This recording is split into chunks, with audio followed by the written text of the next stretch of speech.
This isn't exactly a hot take. There is a big difference between Steve Angeli and Rickie Collins, and it could ultimately cost Syracuse a bowl appearance this season.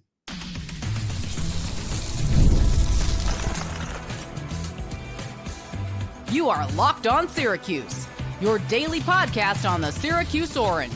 Part of the Locked On Podcast Network, your team every day. Hello, everyone, and welcome into Locked On Syracuse. I'm Jackson Holzer. Thank you for making us your first listen of every single day here on the Locked On Podcast Network. It's your team every day, and of course, we're always free and available wherever you get your podcasts, whether you're watching Locked On Syracuse right now on YouTube or you're listening on your favorite audio platform. And on today's show, we got a mix of both sports for you all right? We're going to talk some Syracuse basketball later on, and a lot of national expectations are out there from pundits, metrics. We'll dive into all of it and why ultimately they really don't matter for Syracuse basketball this year, but I'll explain more later on in the show. Plus, we'll do a deep dive into Syracuse football's poor defense this season and how they really only have two building blocks for the future.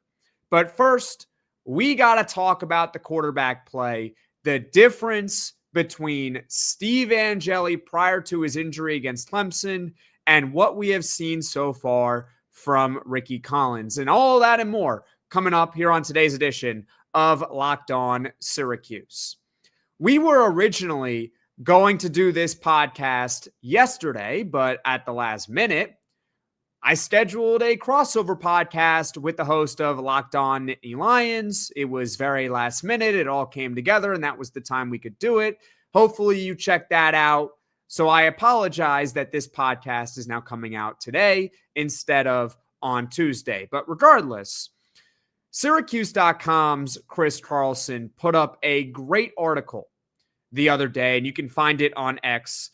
And the title of it is called 9 Numbers That Tell the Story of Syracuse Football Halfway Through the Season. And we're not going to dive into all the different numbers that were mentioned in that article, nor am I going to read that article to you word for word, but rather we're going to get into some of the crux of it and really the difference between Steve Angeli and Rickie Collins.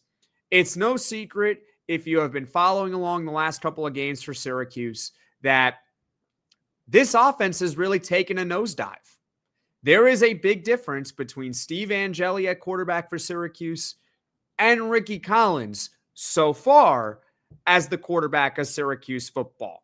And yes, Fran Brown is sticking with him for Saturday night against Pitt, which I'm sure many of you are definitely thrilled about. Oh, I know you guys are absolutely thrilled to watch some Rickie Collins on Saturday night. In fact, you're actually probably more excited to tune into a Locked On Syracuse post-game podcast than watch Rickie Collins, which should not be the case. But that's just the reality of where we're at right now, Syracuse fans. The main takeaway of it all is that quarterback play has really derailed Syracuse in 2025. If Syracuse stays on this trajectory, they're most likely not going to make a bowl this season. And the big reason why will be because Steve Angeli, unfortunately, suffered a torn Achilles in the game against Clemson. Here are some statistics, some numbers behind the differences between Angeli and Rickie Collins. And this is the biggest one, in my opinion, here. Syracuse averaged 18.5 points a game more with Steve Angeli than Rickie Collins. Aside from a rough, I would say, 3 to 3.5 quarters against UConn, the Syracuse offense, for the most part, was doing a great job when Angeli was the quarterback. They put up 4 touchdowns against Tennessee in week 1, and I think that surpassed all of our expectations for the most part. I mean, at the time, it was believed that Tennessee had a really good defense, and I still think that they have some really quality players on that defense, and that Syracuse wasn't going to be able to do much offensively, but they did. In fact, it was more about their defense letting them down, if anything, and really just an overall talent gap between the two teams. But I remember that game, and I'm sure many of you remember that game. And one of the takeaways was, hey, Steve Angeli and the offense were pretty good against Tennessee. Syracuse also demolished Colgate as expected, so that was nice. And Syracuse's offense was awesome against the Clemson Tigers. In fact, their 34 points that they scored on Clemson are to date the most points that Clemson has allowed in a game this season. And I understand that 7 of those points were actually scored because of Rickie Collins. He threw that touchdown to Justice Ross Simmons late in the third quarter after the Steve Angeli injury. But you subtract 7 points, you bring it down to 27 that Angeli's offense scored against Clemson, and that 27 points would still be the most points that the Clemson defense has allowed this season. So why has Syracuse's offense really taken a step back because of the quarterback play? Like, what is the main difference between Angeli and Rickie Collins? If you've been paying attention and following along and watching, I don't think you'd be really that surprised with what I am going to say. Because the main explanation, in my opinion, is turnovers. Rickie Collins puts the ball in harm's way a lot more often than Steve Angeli. Period. End of story. We can get into the numbers, but just your eyes will definitely tell you which quarterback put the ball in harm's way more. Rickie Collins through 2 games or Steve Angeli in 3 3/4 games. Here are the numbers. Rickie Collins' turnover-worthy play percentage currently is 7.5%. What does that mean? 7.5% turnover-worthy plays. You need some context, right? I got the context for you. That's the highest percentage amongst quarterbacks in the nation with at least 100 dropbacks. So, to simplify it for you, he puts the ball in harm's way pretty much more than anyone in the country. That's Rickie Collins for you, ladies and gentlemen. Rickie Collins already has 5 interceptions. And I say already because he has only 96 passing attempts this season. That's impossible. If you want to compare it to Kyle McCord would have had 20 to 25 interceptions at that rate Rickie Collins is going at right now. That's a lot. Rickie Collins is putting the ball in harm's way quite a bit, and it's showing with his interceptions. He could have a lot more than 5 interceptions in the games that he has appeared in so far. Thankfully, he only has 5, and that's a pretty big number. As far as Steve Angeli, his turnover-worthy play percentage was less than 3%. That's pretty good. And he only had 2 interceptions in 156 passing attempts. That's actually really good. So Angeli, for the most part, was accurate, never really put the ball in harm's way. You compare that to Collins, a lot less accurate, and definitely puts the ball in harm's way as frequently as anyone in the country. So when we look back at the 2025 season, at the pace it's currently on right now, and we asked ourselves, what went wrong? How come Syracuse went from a team that was 10-3 the year before, winning the Holiday Bowl, beating Miami, to most likely missing a bowl in 2025? It's a very simple explanation. Steve Angeli tore his Achilles, and Rickie Collins is the starting quarterback. He just did not deliver for Syracuse football. Comment your thoughts in the comments section below. Do you want to see Syracuse switch quarterbacks? Perhaps see Luke Carney a little bit on Saturday against Pitt? Or maybe if Rickie Collins struggles against Pitt, do you want to see Luke Carney the following week for the Orange? Coming up, we'll also talk about the other side of the ball for Syracuse football. That's right, the defense. Because the quarterback play is poor, it magnifies pretty much every other issue of this team, and it's mainly the defense. We'll talk about that next on Locked On Syracuse. Mazda crafts cars for those who do more than simply move. You can make everyday drives feel like anything but, from smooth handling to intuitive controls with all-wheel drive standard in every crossover SUV. You can drive with confidence through almost any season. And like our players, we sweat every detail because when you make every move count, impossible becomes irrelevant. Mazda, move and be moved.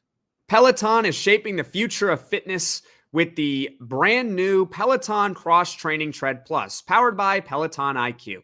It's their most advanced equipment yet, designed to give you real-time guidance and endless ways to move, whether you're running, lifting, or cross-training with your favorite instructors.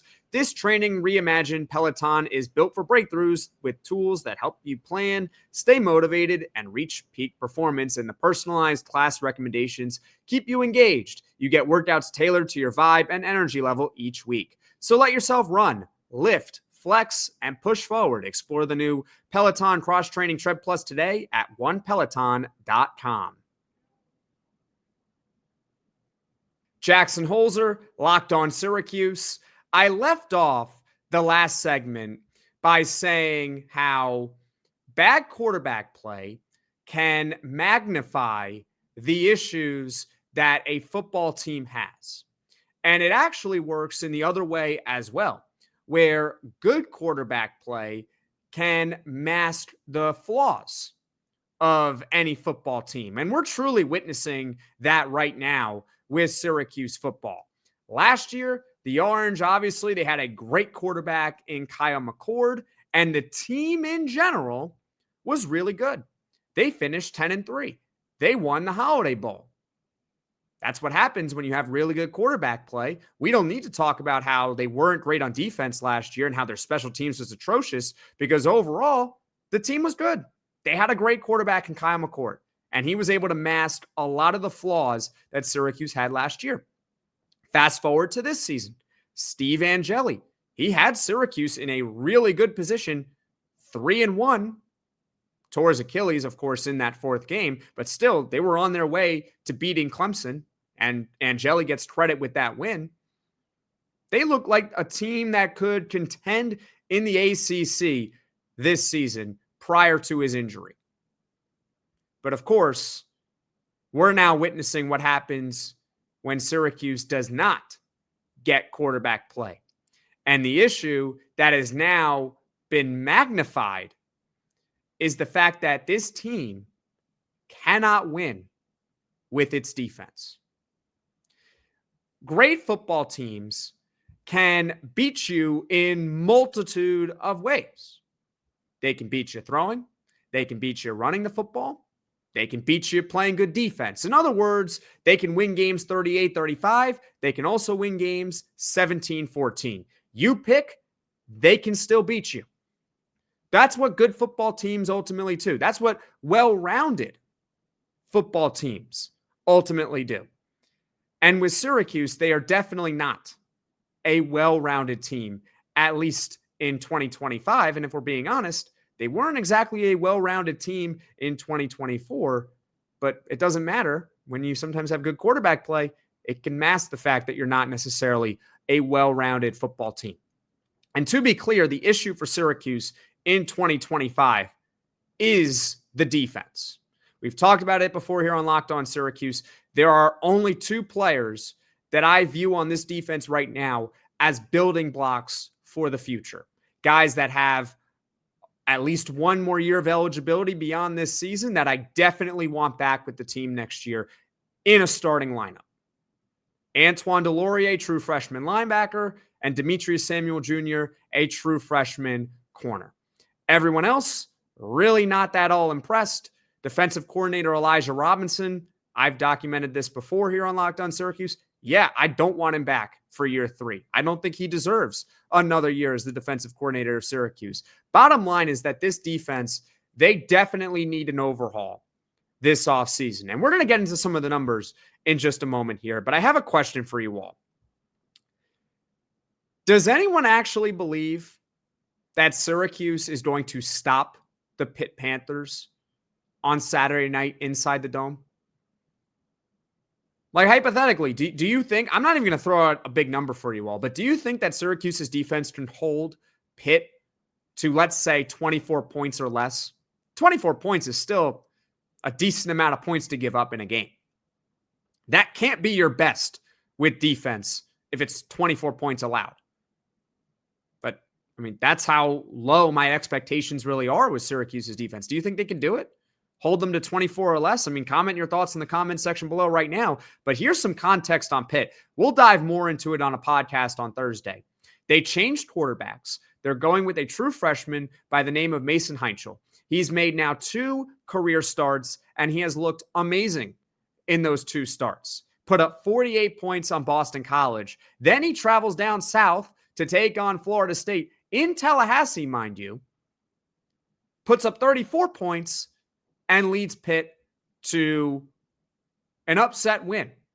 And the reason why I say an upset is because that's what the odds makers were saying before the game, even though if you check out Locked On ACC on Friday solo show I host there, that line made no sense to me.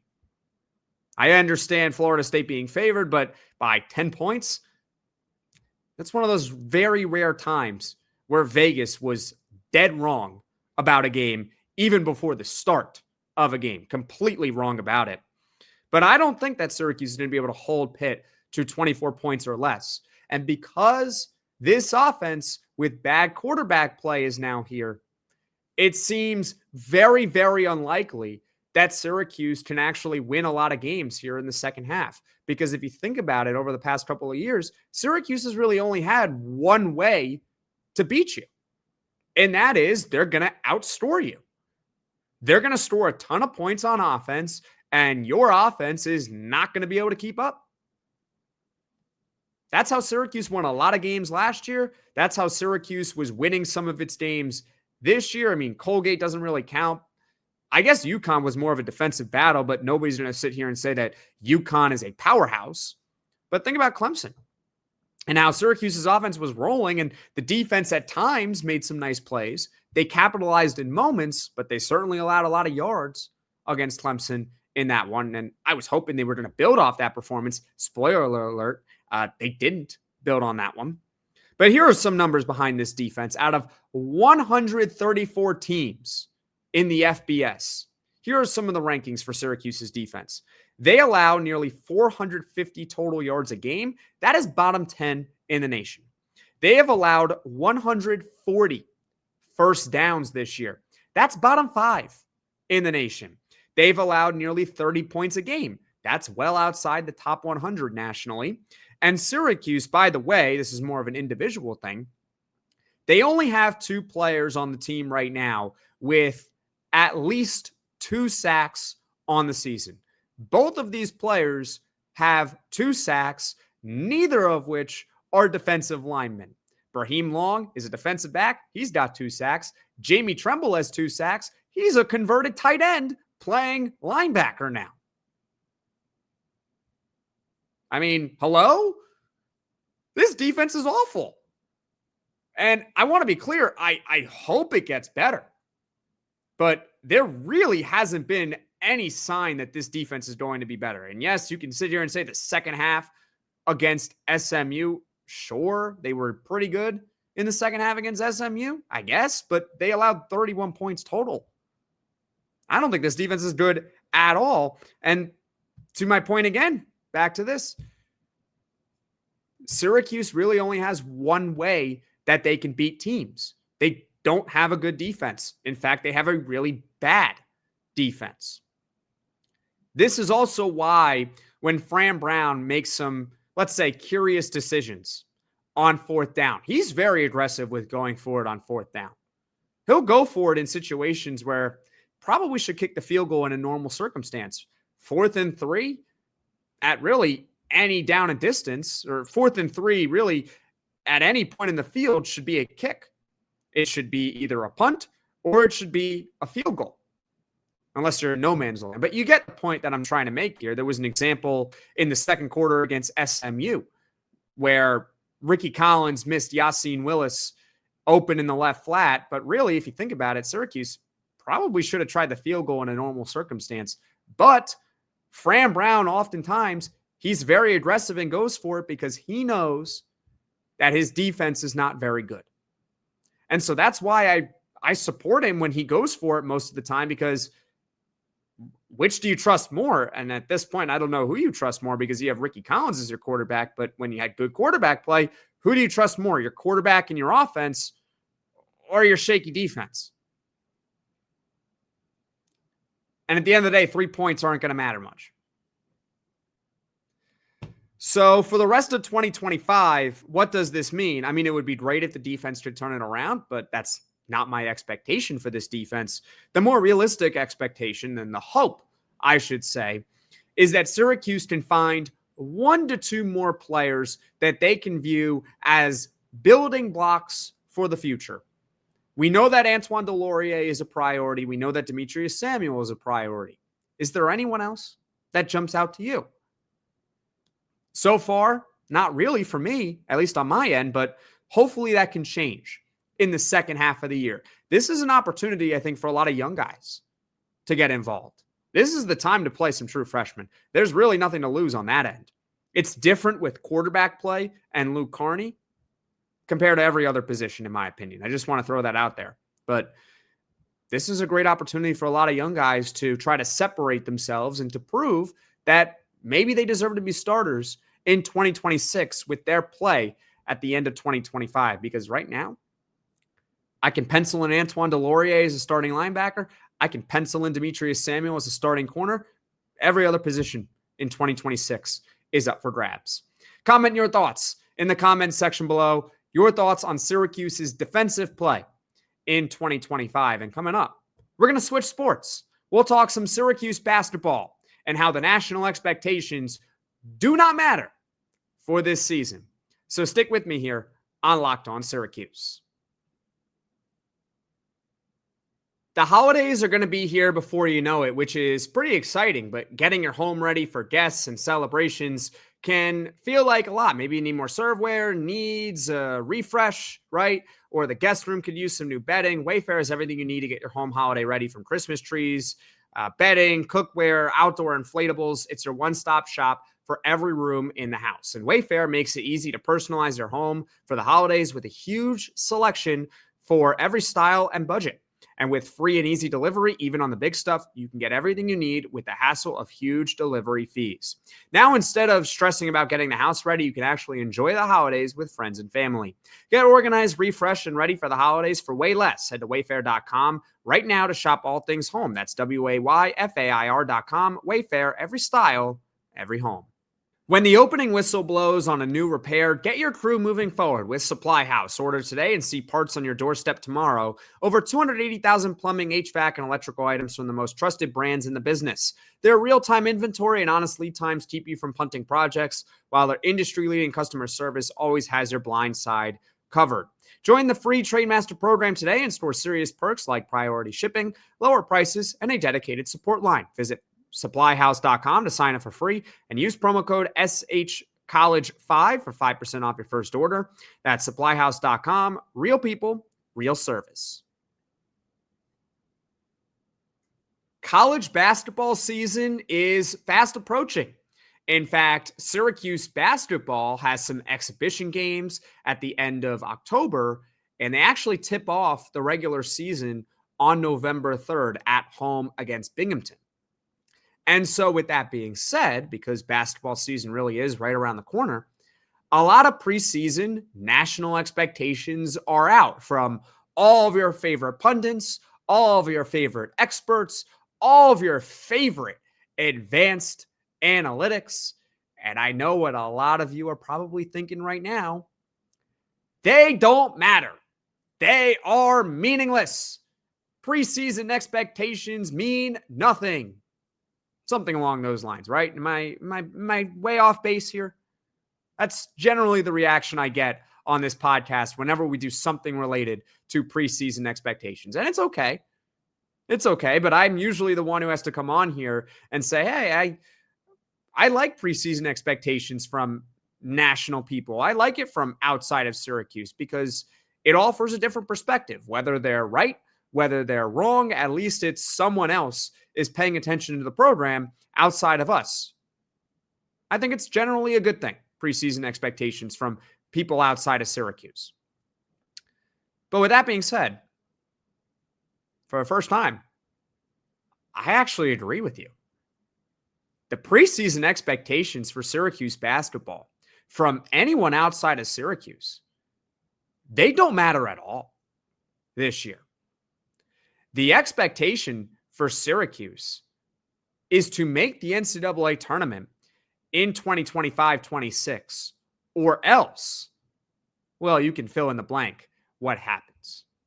We could talk about the national preseason expectations. In fact, let's do it. Why not, right?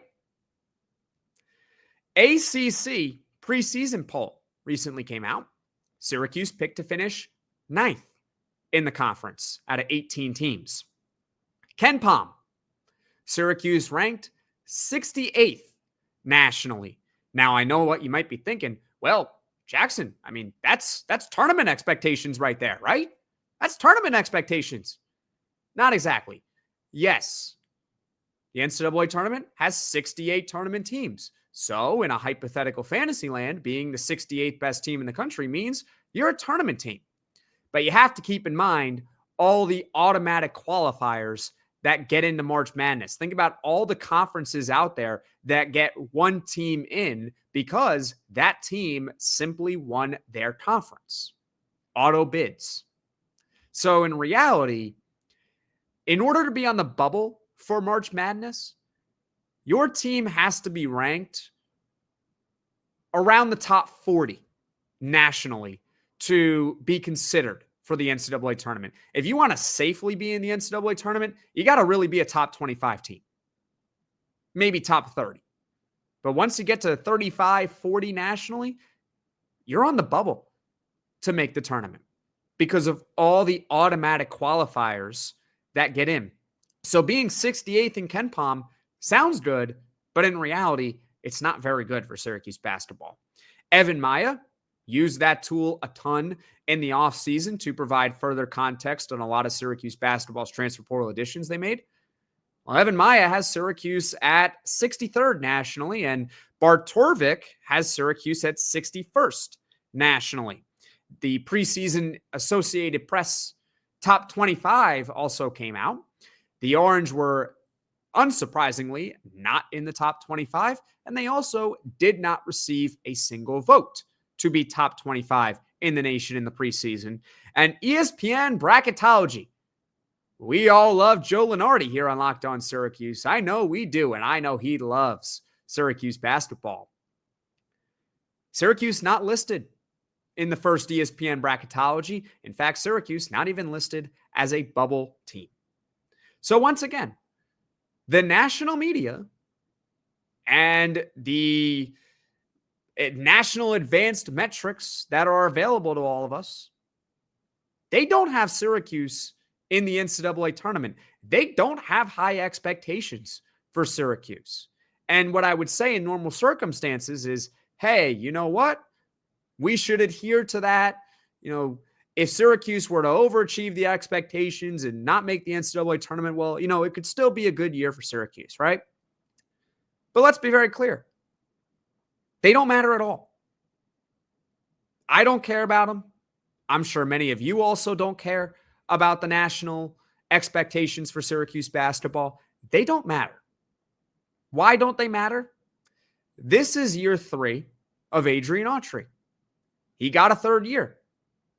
This is his chance to prove it. He hasn't made the tournament in his first 2 years. We're already seeing how it doesn't take multiple years really to build a very competitive team. We're seeing that with Louisville and Pat Kelsey. This is now year 3 for Adrian Autry. This is it. This is his shot. Make the NCAA tournament this year? Great. Miss the NCAA tournament? You can fill in the blank what happens next to Adrian Autry and a lot of this coaching staff as well.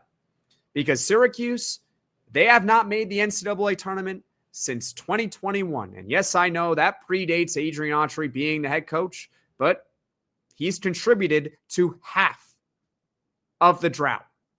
And he just led Syracuse to its worst season since before man landed on the moon. That is a fact. You can look it up. It's a fact. Based on win percentage, it's the worst season since before man landed on the moon. So this is a year with Syracuse basketball where it's not about proving people wrong. It's not about, oh, well, Ken Pom has a 68, or the ACC media poll, the ACC poll has Syracuse 9th, or ESPN bracketology doesn't have Syracuse in it, blah, blah, blah, blah, blah. They're wrong, this, that. It doesn't matter. None of it matters.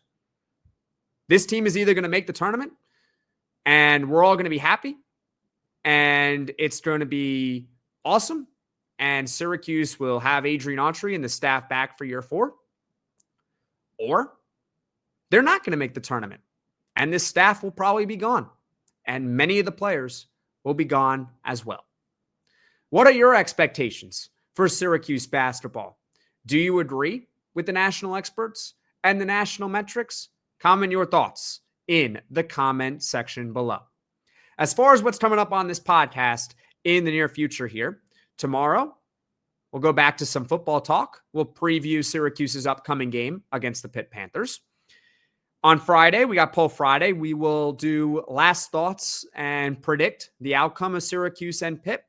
And then on Saturday, a full post-game reaction podcast following the Syracuse and Pitt game. Thank you all so much for watching. Thank you all so much for listening. If you like this podcast, be sure to hit that like button. If you really enjoy the podcast, be sure to hit subscribe. Tell all your friends about Locked On Syracuse, and I'll see you all again soon.